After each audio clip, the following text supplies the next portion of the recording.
Greeting, guys. Coach Ronnie here. Before we actually get into the topic we're about to discuss, first of all, I want to make sure that will give you guys a reminder that the French Open is in a matter of I think 11 days or 10 days, if I'm not mistaken. So make sure you TiVo it, watch some tennis, play some tennis, and stay active. Okay. But here's the reason why we're here. We're here because I received a letter. That this letter, after I read it, it really touched my heart because obviously the guy loves tennis, but he's going through some difficulty physically, that is, so he can't really play tennis the way he wants to play tennis.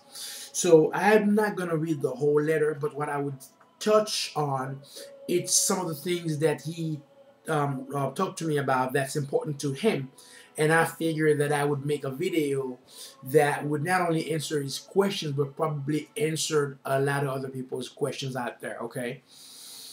To summarize his letter to me, he's pretty much saying to me that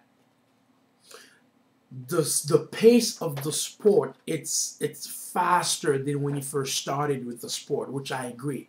If we're talking about technology, from the equipment, you name it, from the athlete, and from even from the athlete, if you will, everything has changed.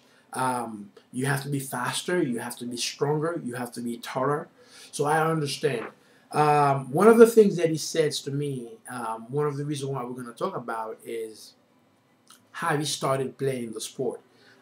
As most of you may know, that when you play tennis, most of us would strike the ball, what we would refer to as your contact point. Most of us strike the ball at what we call 1.5 bounce. In other words, 1.5 bounce.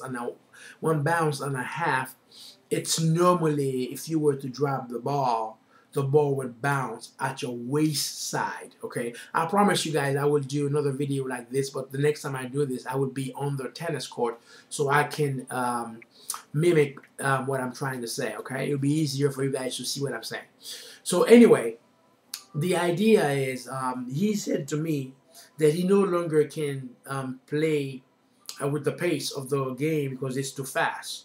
So my advice to him and everybody else out there who started out like that, where most coaches would say 1.5 bounce, which is a good thing, because Andre Agassi was the master at it, because he was the master, is what you call a master ball striker, where he actually can hit the ball on the rise every time. But if you know that you have a knee problem, a back problem, or any other physical problem that you may have, so my suggestion to you would be, instead of striking the ball at 1.5 bounce, my advice to you guys would be, allow the ball to dive down a little bit. In other words, instead of trying to get the ball at what you call 1.5 bounce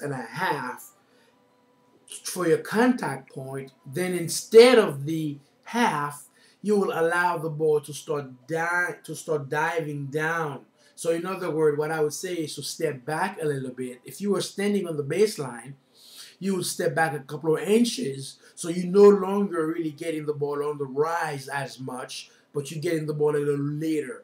And secondly, Jim, I would definitely say, instead of playing the hardcore tennis, focus on the clay courts and play a lot of doubles, because if you play doubles, you have longevity with the sport, you wouldn't get hurt. So other than that, brother, I would answer the some of the questions that you have here through emails.